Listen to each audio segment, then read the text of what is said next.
Mesdames, Messieurs, bonjour, meilleurs vœux, bienvenue à cette grande édition, la deuxième de cette année 2025.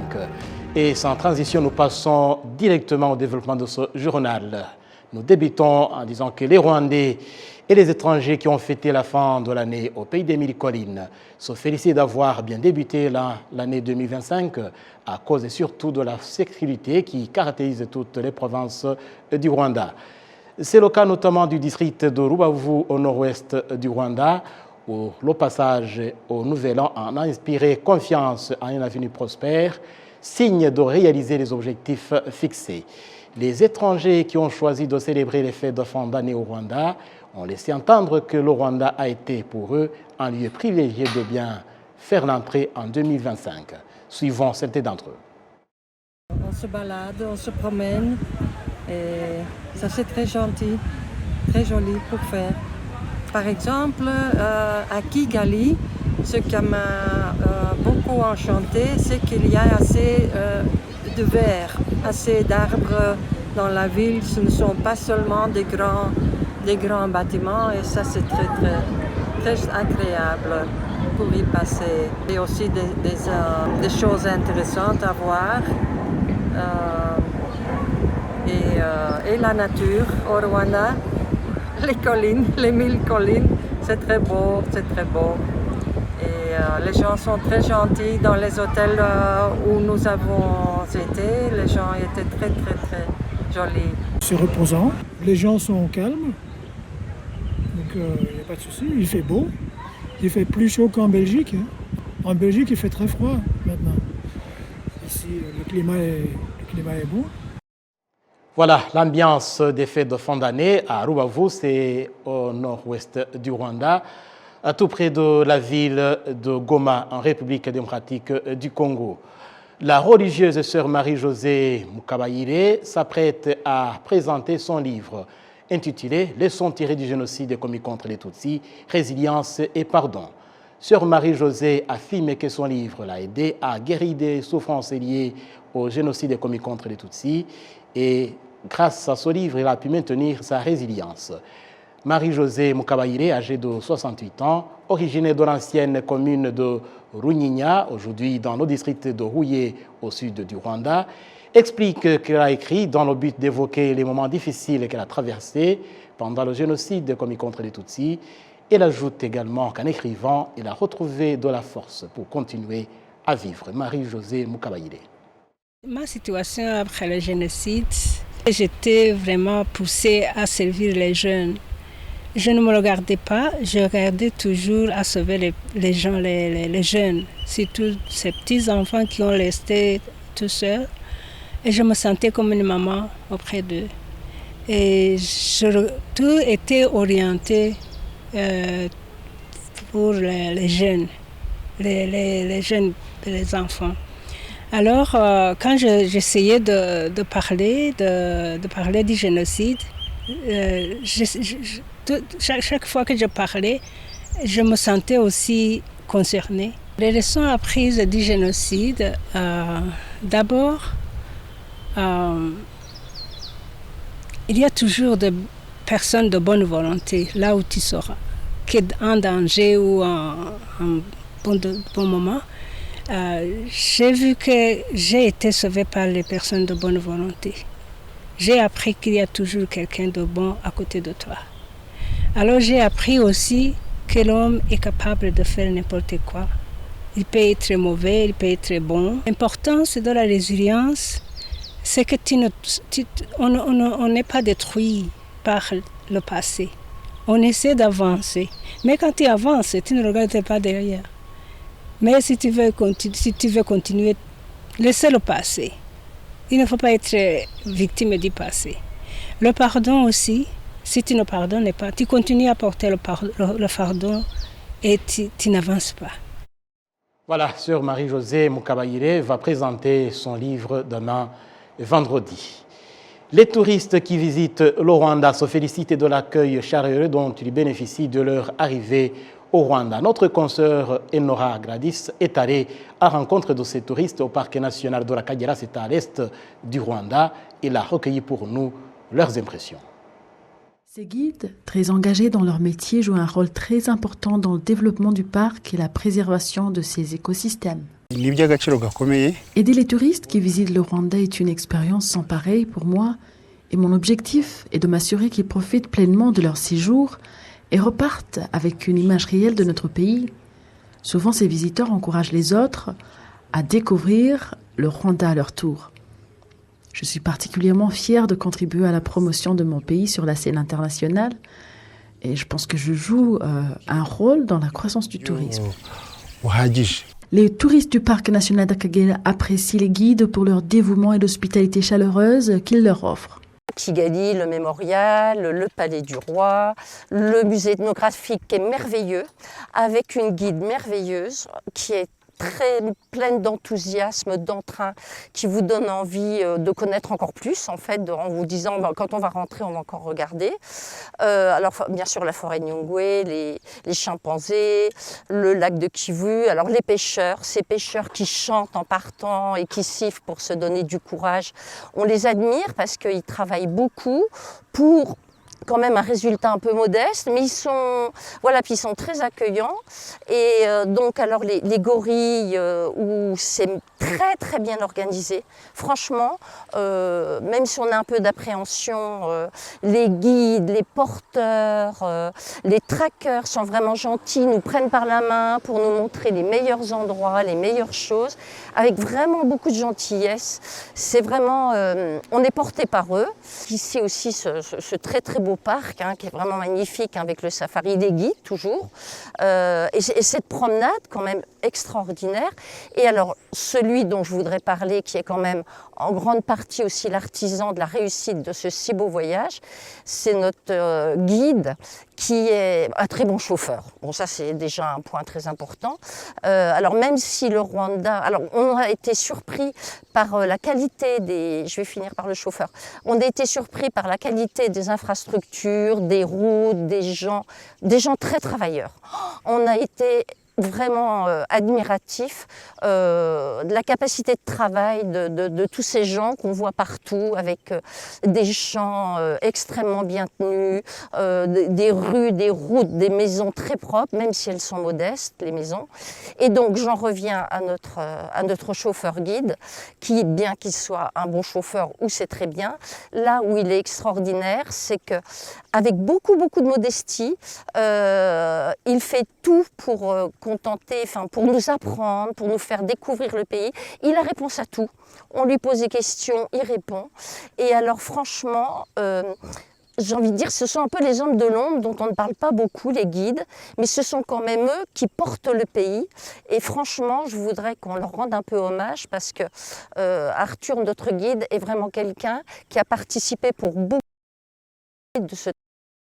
Le parc national d'Akagera emploie actuellement environ 35 guides touristiques permanents, en plus des guides affiliés au programme des guides indépendants. Cette initiative vise à soutenir les communautés locales en créant des opportunités d'emploi et en favorisant des moyens de subsistance. À travers leur travail, ces guides jouent un rôle crucial dans la sensibilisation à la conservation de la biodiversité et dans la mise en valeur de la richesse naturelle du Rwanda au niveau mondial. Voilà, du tourisme, nous passons à la rétrospective 2024. Nous sommes encore au début de l'année et c'est encore l'heure des bilans de l'année écoulée et bien sûr des perspectives du nouvel an.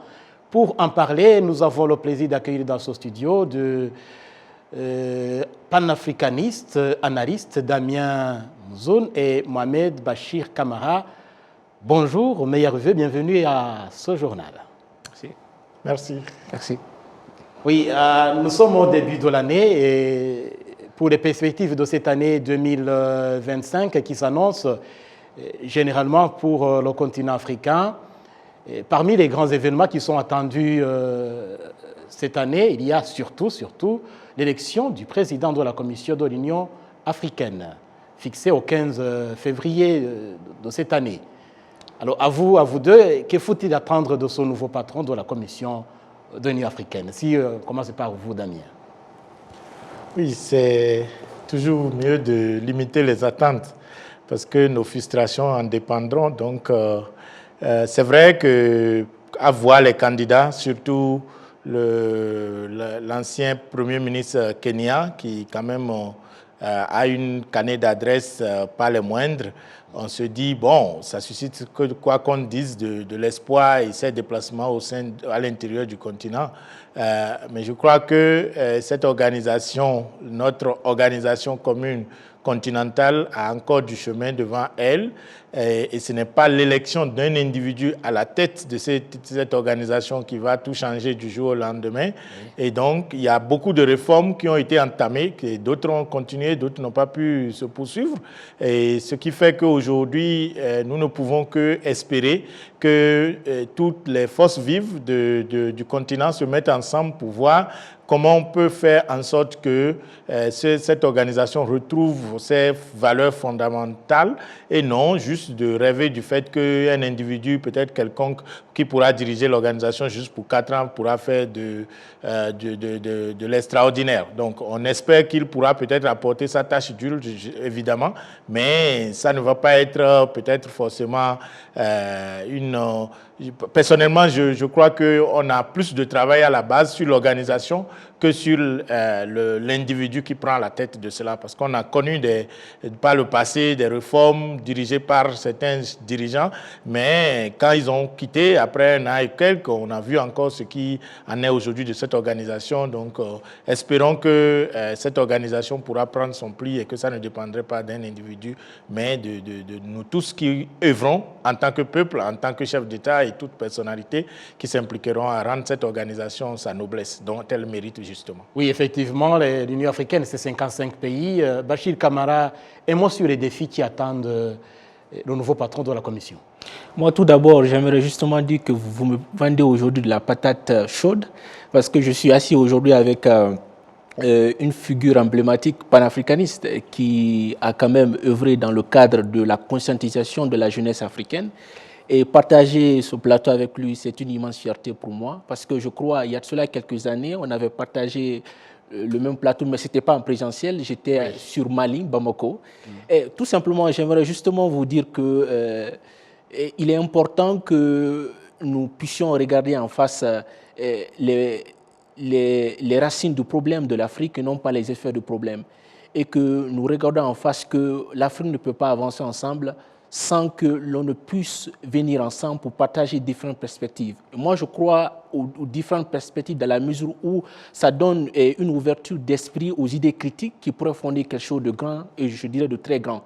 Parce que lorsque on est leader, cela ne veut pas dire que c'est à nous de tout faire. Oui. Mais c'est tout simplement une façon de se recroqueviller en nous-mêmes, mais en regardant principalement et authentiquement les autres pour qui nous sommes là, pour pouvoir essayer de fonder quelque chose de grand, et je dirais de très grand, pour aller de l'avant. Oui, alors je voudrais qu'on s'arrête un peu sur l'initiative phare de l'agenda 2063 du continent africain. C'est l'initiative que le continent africain, l'Union s'était fixée en 2020 de faire taire les armes. Et depuis 2020 jusqu'en 2024, on voit que en tout cas, les armes ne se sont pas tues et malheureusement, on assiste à des scènes violentes ici et là sur le continent. Alors, cette initiative qui était vraiment noble, qu'est-ce que vous en dites, Damien? Est-ce qu'il y a lieu d'être optimiste et que ça sera réalisé un jour? D'abord, taire les armes, ça dépend d'où les armes là viennent. Et aujourd'hui, nous avons des armes qui viennent des terroristes, des groupes qui se revendiquent. On a aussi des armes qui viennent aussi des groupes qui se sentent lésés et qui s'organisent. On a encore des guerres de sécession dans le continent. En même temps, on a des coups d'État qui évoquent aussi que des militaires sortent des casernes et prennent des armes pour prendre le pouvoir. Et donc, l'un dans l'autre, il s'est fait que des fois, le fait qu'il y ait des mouvements terroristes, comme on en a connu au Burkina Faso, au Niger et au Sahel en général, le Sahel a fait qu'aujourd'hui, les militaires ont pris les armes pour, soi-disant, faire taire les armes des terroristes. Et donc, quelque part, je pense que c'est une question cruciale. Au XXIe siècle, normalement, l'Afrique ne devait plus être encore à l'étape des coups d'État. Ça, c'est déplorable et il faut évidemment le déplorer. Mais des circonstances nous ont amenés à cela. Et ce que je pense, c'est que faire taire les armes aujourd'hui dans le continent, c'est un vœu. Mais il faut créer des conditions pour que ces âmes ne puissent pas... je crois que les âmes ne se lèvent pas au hasard. Il y a des circonstances qui font que ce soit du côté de ceux qui sont contre ces rebelles ou parfois ces terroristes, il faut que nous puissions trouver des mécanismes d'écouter ces gens, d'inclure les gens, de façon à ce qu'on ne se retrouve pas dans des situations où les âmes sont obligées de venir régler les problèmes au XXIe siècle. À un moment donné, nous avons cru que les âmes sont évidemment pour peut-être la chasse. Aujourd'hui, c'est comme si les âmes reviennent encore pour faire la chasse à des autres humains, et ce qui est dommage. Donc, je pense que nous avons de quoi à réfléchir dans les laboratoires d'idées et en collaboration avec les différents responsables et les peuples pour voir comment il faut faire pour régler ces problèmes-là à la base, parce que si les gens se sentent lésés, exclus et peut-être discriminés, je crois que tôt ou tard, ça finira par des violences, et c'est pourquoi il faut peut-être régler la cause profonde de ces problèmes au lieu juste de faire des déclarations à l'Union africaine, de dire il faut faire taire des armes, et c'est ce que nous voulons que ça change à partir de 2025. Il ne faudrait plus que l'Union africaine soit une organisation de vœux ou de déclarations. Il faudrait qu'elle soit une organisation qui puisse quand même accompagner les pays à régler les problèmes profonds qui amènent à la résurgence de ces problèmes de conflit qui amènent à faire entendre encore les âmes à notre époque. Donc il faut des mesures concrètes pour que ça devienne vraiment une réalité. Alors, Bachir Camara, il y a un problème qui a été évoqué ces dernières années, le problème des bases militaires étrangères sur le continent africain. Et depuis un certain temps, nous avons assisté aux décisions de certains pays qui disent non, on ne veut plus de ces bases militaires. Est-ce que l'Afrique aujourd'hui est capable d'assurer elle-même sa sécurité? Écoutez, M. Jean Damascène, vous savez, ça c'est devenu aujourd'hui, ce sujet est devenu la coqueluche des médias et que la plupart des gens parlent de cela. Moi, je crois bien évidemment on a créé un système labyrinthique, des questions en filigrane qui ne permettent pas vraiment de pouvoir avancer ces genres de questions, mais c'est facile, ce n'est pas de la patate chaude, comme j'aime le dire. Tout simplement, moi je crois que ce sont des bonnes guerres, dans la mesure où l'on se dit que en réalité, ce n'est pas parce que les bases militaires sont sur nos territoires qu'il y a un problème en Afrique où il y a une question d'épanouissement, d'émancipation de l'Afrique. Oui. Parce que tout simplement, nous constatons au Japon, il y a une base militaire américaine qui se trouve, mais cela n'empêche pas au Japon quand même d'évoluer, d'aller de l'avant. Oui. Ce sont des bonnes guerres. Nous sommes dans une mondialisation, bien que des fois, l'Afrique est lésée, comme l'a si bien dit M. Mouzoum, et l'Afrique est à la marge de cette mondialisation. Mais ce qui est important pour moi et très crucial, c'est que tout simplement les Africains doivent essayer de mettre un système en place qui permette de pouvoir avoir des bonnes collaborations, des collaborations avec valeur, avec éthique, qui pourraient être une responsabilité pour tout chacun afin d'aller de l'avant. Oui, et quand on parle de ce problème du maintien de la paix, de la sécurité, il y a toujours, plus qu'un slogan d'ailleurs, les gens qui disent que non, il faut aux problèmes africains, il faut des solutions africaines. Et comme on parle de la sécurité, nous avons des cas où le Rwanda a servi d'exemple dans des opérations de maintien de la paix en Centrafrique, surtout au Mozambique et ailleurs. Et à ce propos, je voudrais vous proposer un extrait d'une interview que nous a accordé le président centrafricain, le professeur Faustin Archange Touadéra. C'était en juillet dernier. Nous étions de passage à Bangui. Le président Faustin Archange Touadéra s'exprimait en ces termes sur cette coopération sud-sud, sur la sécurité. En tout cas, je profite de votre micro pour remercier très sincèrement le président, mon frère, le président Paul Kagame, pour cette coopération. Et cette coopération qui date de très longtemps et que maintenant nous sommes dans le développement de plusieurs volets. Il y a aussi, vous voyez, un déploiement de contingents, bien sûr dans le cadre multilatéral, mais il y a un déploiement de contingents dans le domaine bilatéral qui coopère directement avec l'état-major centrafricain. Et l'un des volets de cette coopération, c'est la formation. Donc cette formation, une partie s'est déroulée au Rwanda, mais maintenant une autre partie, la formation de base, se déroule ici et nous sommes à la 2e promotion. Donc je suis très satisfait et je profite de votre micro pour remercier le président Kagame, remercier le ministre de la Défense rwandais, remercier l'armée rwandaise pour leur coopération et féliciter aussi le ministre de la Défense centrafricaine et l'état-major centrafricain pour leur collaboration et d'avoir mis en œuvre la vision que nous nous sommes définis avec mon frère le président Kagame. Voilà, l'appréciation du président Faustin Archange Touadéra, mais il n'est pas le seul. Nous avons approché aussi la population centrafricaine qui se félicite également de la contribution des forces rwandaises en Centrafrique. Le retour à la paix, ils ont contribué au retour à la paix. Et suivons un peu aussi un extrait de ces impressions que nous ont livrées les habitants de Bangui. La présence des contingents rwandais en République centrafricaine nous ont beaucoup donné d'énergie. Et nous savons que même ces contingents-là, c'est des contingents vraiment sérieux. Ils sont disciplinés. C'est des hommes vraiment disciplinés, qui sont honnêtes, qui sont vraiment habiles. Qui sont vraiment habiles. Et nous voyons dans leur comportement, même les bistrots que vous voyez au bord de la route, là, les bars là, les Rwandais ne sont pas dedans. Les Rwandais, c'est leur boulot qu'ils préfèrent mieux. Moi, je vois qu'il faut les Rwandais restent toujours en Centrafrique. Parce que grâce à eux que nous sommes là, à l'aise, tranquilles, et se promener, n'importe quoi. Maintenant, on arrive à la maison même à 23h. Même pas. À 18h, nous sommes là déjà à la maison.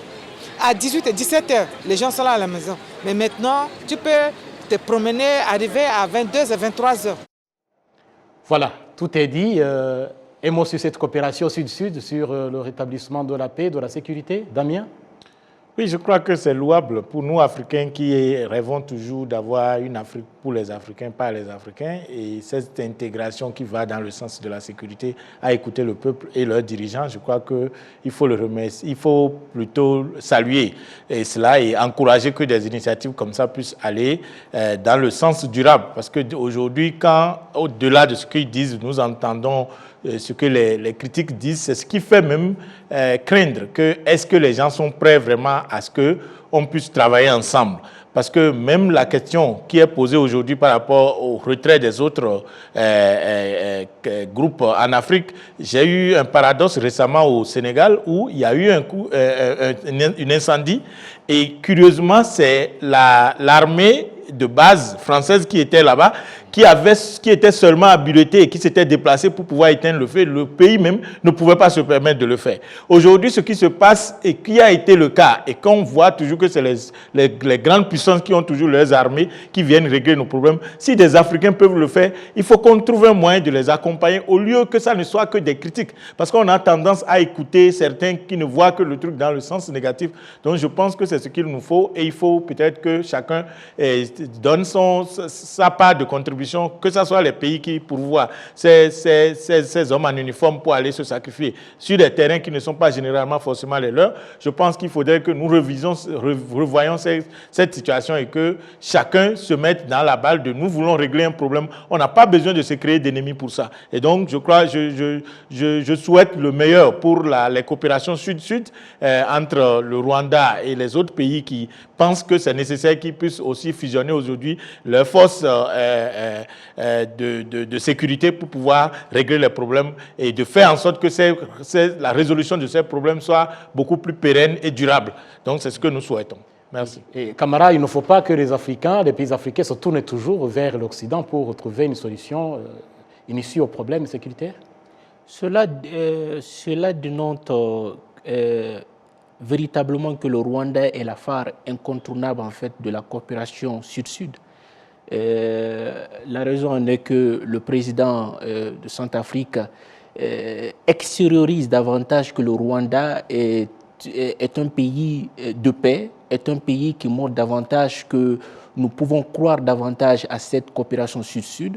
C'est ce qui est important. Le fait que les Africains viennent ensemble pour mieux travailler ensemble ne veut pas dire que l'on veut faire dos aux autres. Non, parce que nous vivons dans une ère de la mondialisation, bien que je le dis deux fois que l'Afrique est à la marge de cette mondialisation, mais il est important que nous venions ensemble d'abord, l'Afrique d'abord. afin que nous puissions aller de l'avant. Et cela va nous montrer davantage dans le concert des nations que l'Afrique, le continent africain, est sérieux pour pouvoir mieux collaborer avec d'autres continents dans une base de gagnant-gagnant afin que nous puissions mettre en place des stratégies de coopération pour mieux aller de l'avant et que nous puissions défendre nos intérêts. Ah oui. Et un autre élément qu'on ne saurait pas passer sous silence, ce sont les élections présidentielles, législatives qui sont prévues en Afrique cette année. La Côte d'Ivoire, le Cameroun, la Tanzanie, les Seychelles vont élire le président. Et il y a bien entendu d'autres pays qui vont passer aux législatives. Et si on tourne un peu en arrière, l'année passée, le Rwanda a connu les élections. Et si je ne me trompe pas, vous étiez les deux ici au Rwanda. Damien, qu'est-ce qui vous a frappé dans ces élections rwandaises? Bon, en fait, je suis déjà intervenu quand même par rapport à ce sujet, mais je réitère ma position que, vous savez, on a tendance à croire que la démocratie, c'est le combat, c'est l'insulte, c'est les injures, c'est les jets de pierre. Et je pense que ceux qui ont quand même été ici pendant ces élections, vu qu'il n'y avait pas eu de gens de violence, au contraire, on pensait qu'on était à une fête. Les gens célébraient, partout où tu passes, tu vois que les gens étaient des populations qui prenaient leur propre argent pour acheter des t-shirts ou même des casquettes pour pouvoir s'intégrer. Je pense que quand on a connu l'indépendance, on avait eu cette forme d'euphorie avec les Kwame Nkrumah, où c'était quand même la période des partis uniques pour pouvoir donner une certaine base à l'Afrique. Mais malheureusement, cette période n'a pas duré. Ces gens ont quitté le pouvoir plus tôt et par différents mécanismes. Et aujourd'hui, ce que nous souhaitons, c'est que quand des hommes forts arrivent au pouvoir et qu'ils se font aimer par leur peuple, comment il faut faire pour que ces personnalités qui arrivent à mettre leur marque, et après eux, cette situation se poursuive comme ce que nous avons aujourd'hui. C'est justement ce que nous espérons pour les autres pays africains, qu'ils arrivent à atteindre un niveau où les hommes forts viennent mettre des institutions auxquelles personne ne serait au-dessus. Et là, une élection ne doit pas être un combat ou une forme de violence. Oui. Et cela, je crois que ça a été remarqué et perceptible par rapport à ce que nous avons vécu ici. Nous espérons quand même que cela soit durable et c'est ce dont nous prions chaque jour pour dire qu'il faudrait que nos pays puissent prendre les élections comme des séances où on doit choisir nos leaders. Ça devait être une période de fête et non une période de querelle ou de combat. Oui. Bachir, un élément comme le disait un très grand écrivain, il disait ceci: la liberté qui capitule et le pouvoir qui se dégrade n'attend point merci de ses ennemis. Vous savez, c'est l'exemplarité du Rwanda, c'est vraiment un modèle, je dirais même magnanime de ce système ou de cet écosystème politique en Afrique qui est très rare, qui est un denrée très très rare. La raison en est que au Ghana, tout récemment, il y a eu une élection présidentielle, mais ça n'a pas fait de dichotomie politique. Oui. Il y a eu une sûreté politique qui s'est vraiment manifestée au Ghana. Ni passation pacifique du pouvoir. C'est vraiment une très grande grandeur et ça montre davantage que l'on est au diapason de cette démocratie et que certains pays africains peuvent prendre comme étant un exemple, je dirais même l'épitomie de ce courage politique et de cette détermination politique qui est basée sur la valeur, qui est basée sur l'éthique, qui est pour nous comme étant une responsabilité et ça pourra aussi inspirer aussi d'autres générations. C'est la raison pour laquelle nous, dans le laboratoire d'idées, M. Mouzoum travaille immensément, ardemment, vivement, authentiquement sur ces questions-là et que ça pose quelque chose de grand et que les Africains doivent essayer de trouver en fait cet accord, cet écosystème qui se dit oui, on a la volonté, on doit essayer de mettre du paquet, on doit se comprendre, on doit créer des systèmes qui ne sont pas en filigrane ou des systèmes labyrinthiques, des systèmes clairs de transparence qui pourraient permettre un trou d'espoir, un trou de sérénité, de stabilité politique. Et c'est pourquoi aujourd'hui le Rwanda est stable.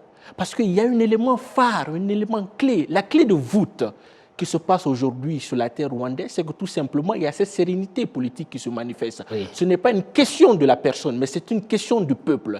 Et c'est ce qui s'incarne davantage et que l'on a pris comme étant une inspiration politique, sociale et économique pour pouvoir aussi inspirer aussi d'autres pays africains afin d'aller de l'avant. Oui, et on s'achemine vers la fin. Très brièvement, cette année 2024 qui s'achève, le Rwanda a accueilli divers événements de grande envergure. Vous avez participé d'ailleurs à certains de ces événements. Très brièvement, 30 secondes chacun. Comment avez-vous apprécié la capacité du Rwanda d'abriter, d'accueillir ces grands rassemblements? D'abord, si vous écoutez le discours du président, il dit que ce n'est pas la taille du pays qui définit. Et je crois que la discipline qui caractérise aujourd'hui le système qui est en train d'être mis en place ici permet à ce qu'il n'y ait plus d'impossibilité par rapport à la taille du pays. Et je crois que quand un peuple se discipline et décide d'aller de l'avant, on a connu des pays comme le Singapour et d'autres pays qui l'ont fait par le passé, il n'y a pas de hasard. Donc, il faudrait qu'on continue d'y travailler. Et je crois qu'à la longue, quand vous voyez déjà les stades qui sont en train de s'implanter dans le pays, à la longue, je ne crois pas qu'on ne pourra pas, même pas abriter des choses comme la Coupe du Monde et autres. Et cette ambition est noble que nous applaudissons et nous espérons que tout se passe pour que le Rwanda soit toujours se montre déterminé à montrer au peuple que ce n'est pas la taille qui fera qu'on pourra faire. Ce qui compte, c'est vidéos, avoir la vision et aussi la discipline pour pouvoir suivre ces pas-là. Oui. Voilà, on se sépare, on se quitte sur cet élément et merci à Bachir Mohamed Kamara d'avoir répondu à notre invitation et à vous également Damien Mouzoul, merci d'avoir répondu favorablement à notre invitation. Nous respectons le Rwanda pour son leadership serviteur et cette vision à long terme pour pouvoir mieux avancer le continent africain. Ah oui, c'est la vision du président Paul Kagame qui l'a insufflé à tous les Rwandais et c'est une vision qui souhaite d'ailleurs à tous les pays africains. Et voilà, mesdames et messieurs, nous arrivons au terme de cette édition. Merci de l'avoir suivi. Jean Damascène Manichimné, je vous souhaite toujours de passer de bons moments au cours de cette année 2025. La télévision rwandaise restera toujours à votre compagnie.